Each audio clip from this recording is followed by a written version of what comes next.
concussions with football, baseball, hockey, basketball, the professional sports. But what about teens and children? Ryan Burrow from ABC News has a new study from the CDC. Good morning, Ryan. Good morning. Yeah, this is chalk this up just as more research being done about the effects of concussions and how prevalent they are in our society. This new study takes a look at all the concussions logged in 2013 based on data from emergency rooms, doctors' offices, athletic trainers, people like that, and found anywhere between 1 and 2 million, probably ticking up closer to 2 million concussions in kids 18 and below regarding sports or any other kind of physical activity, whether it be playgrounds or any kind of intramural sports, things like that. They got world-class doctors on the sidelines, but there are no world-class hall monitors on the playground when these kids fall off the jungle gym set.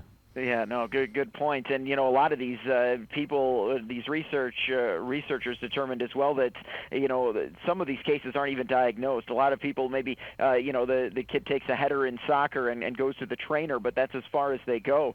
Don't actually get the treatment from a doctor or get diagnosed at an emergency room. So this is just part of the process. Obviously, the CDC is trying to work on its own protocol to better diagnose children as well as adults with concussions as we start kind of learning more about the symptoms and the long-term effects. Any guidelines that they recommend to parents of teens who are either playing sports or just walking down the street and get hit on the head? At this point, no. That's what the CDC is working on. But, at this point, apart from everyone wearing a helmet, there's not a lot you can do. But, I wouldn't read too much into the study as far as, oh, my gosh, more and more kids are getting concussions. It seems like just more and more diagnosis, more and more understanding and awareness of concussions compared to where we were maybe just a few years ago. I thought it was interesting that they said 1/3 of the concussions were for kids 12 and under.